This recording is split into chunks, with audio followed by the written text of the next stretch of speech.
Hello बच्चों, आप सभी को टैलेंट इंस्टीट्यूट में स्वागत है। हिंदी सिनेमा और उसका अध्ययन, इसका पेपर है मंडे को। ओके, तो आज जो पेपर जो था पॉलिटिकल साइंस का, जो कि जितना मैंने क्वेश्चन अपलोड किया था, आप लोगों का जो क्वेश्चन आया था उसमें से 2 क्वेश्चन छोड़ करके देखा जाए तो सारा क्वेश्चन अपलोड जो हुआ था उसी में से आया था। ओके बच्चों, तो ये हिंदी का है, सिनेमा और उसका अध्ययन। तो ऑलरेडी 4 क्वेश्चन अपलोड हो चुका है, तो आप लोग उसको पढ़िएगा। और ये 5वां वीडियो है, जो कि ये क्वेश्चन है, इम्पोर्टेंट क्वेश्चन है। सिनेमा एक कला है या विशुद्ध व्यवसाय, विचार कीजिए। ठीक है, तो यहाँ पर पता आंसर दिखाया गया है कि क्या सिनेमा देखने की कोई एकमात्र दृष्टि हो सकती है। ये आपसे क्वेश्चन पूछा जा रहा है कि क्या सिनेमा देखने की कोई एकमात्र दृष्टि हो सकती है। बहुत से लोग सिनेमा को विशुद्ध मनोरंजन का माध्यम मानते हैं, ठीक है ना। सबका नज़रिया अपना अपना अलग अलग है और उसको इसी रूप में बनाए रखने की हिमायती है, जबकि कुछ लोग इसे एक समर्थ कला माध्यम के रूप में देखते हैं और इससे मनोरंजन से अधिक की अपेक्षा रखते हैं। हमें दर्शकों को ध्यान में रखते हुए सोचना पड़ेगा कि इनमें से सही कौन है, और फिर दर्शक एक ही समय में केवल एक दर्शक नहीं होता, वह अलग अलग रुचियों और अनुभवों को प्रतिनिधित्व करता है। सबके दृष्टिकोण अलग अलग हो सकते हैं। एक वर्ग ऐसा समीक्षक दर्शक का है जिसे विश्व सिनेमा का ज्ञान है, जिसने ईरान की संवेदनशील फिल्में देखी है और हॉलीवुड की नई पुरानी फिल्में भी उसने देख रखी है। एक वर्ग है जो सपरिवार फिल्म देखने जाता है और दिल बहला कर घर लौटना चाहता है। एक वर्ग है जो घर से भागकर सिनेमा हॉल जाता है और सिनेमा के पात्रों के जरिए अपने सपनों को रूपाकार देता है। एक वर्ग है जिसके पास सपने ही नहीं हैं, वह दिन भर की थकान भुलाने और अपने जीवन की वास्तविकताओं से दूर हो जाने के लिए सिनेमा घर में घुसता है। सबके सिनेमा देखने का अनुभव और दृष्टि में फ़र्क होगा। तो सही बात है, सबका अपना अपना रुचि है, सबका अपना अपना स्टाइल है। हाल में एक इतिहासकार को कहते सुना कि अच्छी फिल्म वही है जो बार बार देखी जाए। ठीक है ना, एक इतिहासकार के मुंह से सुना गया है कि अच्छी फिल्म वही हो सकती है जिसको हम बार बार देख सकते हैं, जो दर्शकों को सामाजिक, आर्थिक, राजनीतिक, ऐतिहासिक मुद्दों के प्रति जागरूक करती है, दर्शकों के मन को झकझोरती हो और एक नई दृष्टि देती है। एक दूसरा अवसर पर यह सवाल उठाया गया कि हिंदी में मसान जैसी फिल्में ज़्यादा संख्या में क्यों नहीं बनती। एक राय थी कि हाल फिलहाल हिंदी में सिर्फ एक अच्छी फिल्म आई, मसान पिछले साल आई, एक बेहद संवेदनशील, पिछले साल तो नहीं, ये बहुत पहले लिखा गया है। ठीक है, मसान बहुत पहले का फिल्म है, जो कि विकी कौशल का शायद मूवी है, तो ये बहुत साल हो गए।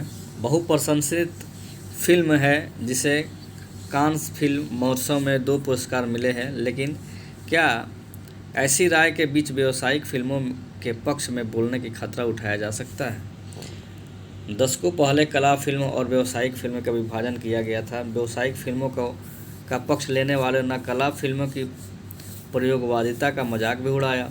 फिर समांतर सिनेमा की धारा चली, जिसके तहत परिवर्तनकामी और गंभीर किस्म की फिल्में बनाई गई, जिनमें से अधिकतर आलोचकों और गंभीर किस्म के दर्शकों द्वारा प्रशंसित हुई। वे दिलों से जुड़ने और दिलों को जोड़ने वाली साबित हुई और दर्शकों के मन को झकझोरने वाले भी थी। ठीक है ना, लेकिन व्यापक रूप से दर्शक उन फिल्मों से नहीं जुड़े। ठीक है ना, लेकिन व्यापक रूप से उस फिल्म से नहीं जुड़े, मसान से। ठीक है, नहीं उन्हें फिल्म याद है। इसका क्या कारण है? कह सकते हैं कि फिल्म को दर्शकों की चेतना का परिष्कार करना और परिवर्तन को दिशा देना चाहिए। यह एक जायज़ अपेक्षा है, लेकिन क्या फिल्में केवल यह करती है? क्या वे केवल दर्शकों को जागरूक बनाती है और उनके मन को झकझोरती है? हमें देखना होगा कि दर्शक सिनेमा किस लिए देखने जाते हैं। ठीक है ना, हम लोग पता लगाएंगे। अरस्तु ने नाटक के संदर्भ में इस मुद्दे पर विचार किया था। उसने कहा था, लोग नाटक इसलिए देखते हैं क्योंकि इससे उनके मन के कलुष भाव बाहर निकल जाते हैं और मन शुद्ध हो जाते हैं। मन को संतुलन मिलता है और एक कलात्मक आनंद की अनुभूति होती है। भारतीय रस सिद्धांत में सहृदयता की बात कही गई है। नाटक देखते हुए दर्शक के चित्त या हृदय का विस्तार होता है, वह दूसरे के सुख दुख से जुड़ जाता है और उसे आनंद की अनुभूति होती है। ठीक है ना। हिंदी फिल्म जगत की बात करें तो शाहरुख खान अपने को सिर्फ एक एंटरटेनर कहते हैं, हालांकि उन्होंने स्वदेश जैसी सार्थक फिल्म भी की है। द डर्टी पिक्चर में नायिका फिल्म का केवल एक मकसद बताती है, एंटरटेनमेंट एंटरटेनमेंट एंटरटेनमेंट, यानी मनोरंजन ही फिल्म का एकमात्र उद्देश्य है और दर्शक केवल मनोरंजन के लिए ही फिल्म देखने आता है। क्या मनोरंजन का कोई मूल्य नहीं होता? अब पूछा जा रहा है कि मनोरंजन का कोई मूल्य नहीं होता। निश्चय ही मूल्यहीन या सरोकार विहीन मनोरंजन एक स्वार्थी, एकांगी और विशुद्ध बाजारू दृष्टिकोण है, लेकिन एक एकांगी दृष्टिकोण का जवाब दूसरा एकांगी दृष्टिकोण नहीं हो सकता। लोगों ने शोले, दिलवाले दुल्हनिया ले जाएंगे जैसे व्यावसायिक फिल्में बार बार देखी है, टिकटें ब्लैक में लेकर देखी है। क्या फिल्मों के प्रति यह दीवानगी जीवन के यथार्थ को देखने की मंशा से पैदा होती है? एक समय था लोग बैलगाड़ी, टांगों और टैक्सी या मोटर गाड़ी बुक करके सब परिवार बल्कि 2-3 परिवार एक साथ फिल्म देखने जाते थे। एक फिल्म से उनकी क्या अपेक्षाएं थी? हमें यह भी सोचना चाहिए। लोग अंधे कुएं का खेल देखना चाहते थे। आज भी छोटे शहरों, गांवों में जाते हैं लोग। कई पीढ़ियों से सर्कस भी देखने जाते रहे हैं, जादूगर के करतब भी देखने जाते रहे हैं।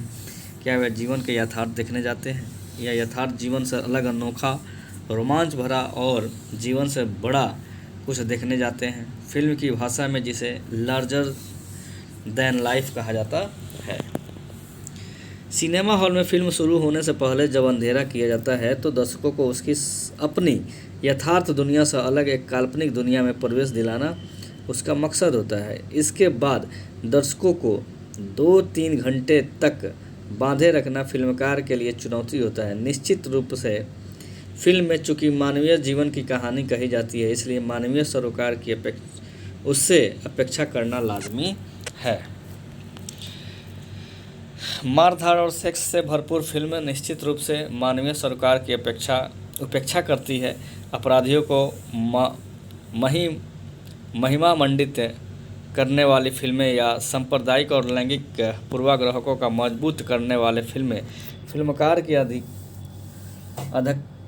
अधकचरी मानसिकता और विशुद्ध व्यावसायिक दृष्टिकोण को उजागर करती है। लेकिन इन्हीं फिल्मों के बीच हमें दर्शकों का स्वस्थ मनोरंजन करने वाली उन सार्थक लेकिन सुपरहिट फिल्मों की भी पहचान करनी होगी जिनके व्यापक दर्शक वर्ग हैं। उनमें केवल वास्तविक जीवन नहीं है, लार्जर देन लाइफ भी है।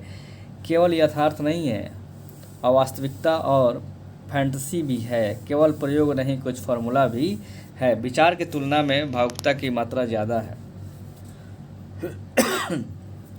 बहुत से लोगों को सिनेमा में अपना जीवन, अपने जैसा या अपने आसपास के जीवन देखना अच्छा लगता है, लेकिन बहुत से लोग जिस बदहाली में उनका जीवन है उसका चित्रण देखने सिनेमा हॉल में नहीं जाते। वे जो अपने जीवन में नहीं कर पाते वह देखने जाते हैं। वे सिनेमा हॉल के भीतर उस यथार्थ से छुटकारा पाना चाहते हैं जिसने छुटकारा पाना चाहते हैं। सिनेमा उतनी देर उनके लिए राहत की तरह होता है। इसे यथार्थ से पलायन कहा जा सकता है, जो कि है भी, लेकिन यथार्थ का सामना करने की इससे हिम्मत भी मिल सकती है। हमें यह भी सोचना चाहिए। निश्चित रूप से फिल्म की संवेदना और सरोकार का असर भी सभी दर्शकों पर स्थायी नहीं रहता।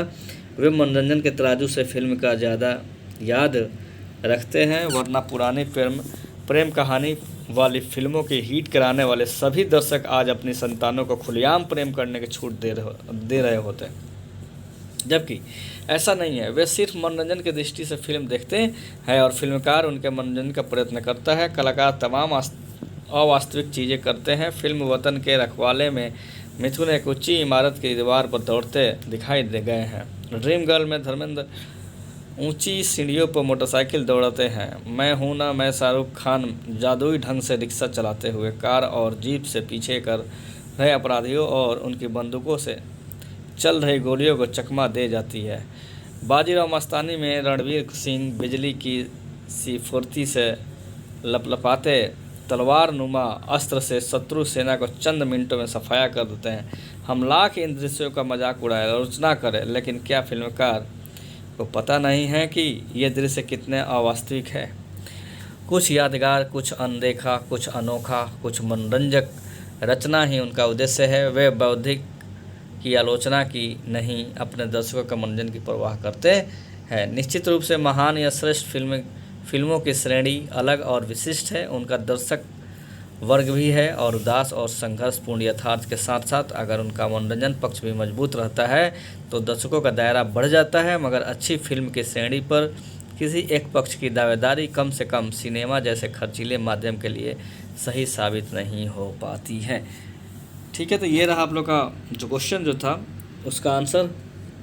ओके बच्चों, और अगर आप लोगों को लगता है कि हमारी जो मेहनत है आप लोगों के लिए हेल्पफुल है तो आप लोग वीडियो को ज़्यादा से ज़्यादा अपने दोस्तों में, जो भी दोस्त अभी आप लोग का नहीं जानते हैं उनके पास वीडियो को शेयर कर दें और चैनल को सब्सक्राइब कर दें आगे के हेल्प के लिए।